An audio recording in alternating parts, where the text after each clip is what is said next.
From AccuWeather.com, this is AccuWeather Daily, a brief host-read article. It's weather news in a nutshell. Water levels on portions of the Mississippi and lower Ohio rivers have dropped low enough to significantly hinder shipping across the inland waterway system. This marks the third year in four that drought has been extensive and long-lasting enough in the Mississippi Basin to disrupt normal tug and barge operations. During the autumns of 2022 and 2023, parts of the river system reached record low levels. Last autumn, water levels were near or above historical averages. Since late this summer, conditions have shifted significantly from spring and early summer, when drought was minimal across the Mississippi Basin and excessive rainfall led to flash flooding. With no major Pacific systems or tropical storms from the Gulf reaching the region in recent weeks, prolonged summer heat followed by long stretches of dry autumn air have taken a toll on the waterway. Negative water gauge readings are now being reported at multiple locations along the Middle Mississippi River. These negative readings indicate that the water surface has fallen below the reference zero level established when the gauge was installed. Changes to the channel bottom may result from natural erosion and dredging over time. AccuWeather meteorologists expect occasional thunderstorms and spotty rainfall over the coming weeks. As a result, levels may not reach record lows from recent years, but could come within a couple of feet at times. Brief periods of rain or thunderstorms may temporarily slow the decline in water levels and provide a slight short-term rise. A widespread, slow-moving storm lasting several days is really needed to reverse the current downward trend and get water levels back up for safe navigation of full loads over the river system. There are no signs of such a storm developing soon over the Middle Mississippi River or the Lower Ohio River.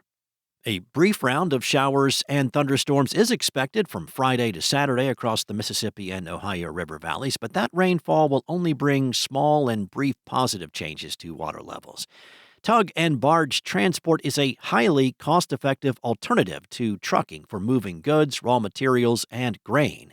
When water levels fall significantly, the navigable channel narrows and becomes shallower. Numerous shoals may be present, and tug operations have to limit the load within barges and the number of barges they can safely push up and down the river system. Operators aim to avoid grounding, which can block the shipping channel and cause significant delays. Reducing load sizes and barge counts lowers efficiency and may result in increased costs, which are then passed along to consumers. AccuWeather lead long-range meteorologist Paul Pastelok said there is potential for some rain events producing quick runoff during November, December, and January. However, that concern mainly involves dry ground and urban or small stream flooding, not a meaningful rise in the larger rivers.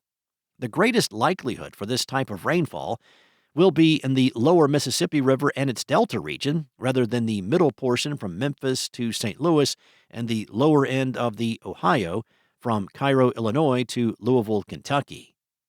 AccuWeather meteorologists will continue to monitor this situation on the Mississippi for any changes in storm tracks or large-scale, slow-moving storms that could have a long-term positive impact on water levels. The World Meteorological Organization said earlier this week that carbon dioxide levels in the Earth's atmosphere reached a new record high last year. The UN agency, based in Switzerland, said the global average concentration of carbon dioxide rose 3.5 parts per million, or an increase of 0.83%. Over the past 2 decades, the concentration has risen 12.41%. The WMO blamed the increasing carbon dioxide emissions on human activity, a rise in wildfires, and a reduction in carbon sinks, which are areas where the land and ocean absorb more carbon dioxide than they release into the atmosphere. Concentrations of methane and nitrous oxide have also risen to record levels. Last year, the global average methane concentration rose 166% over pre-industrial levels. Nitrous oxide has risen 25% in the same period.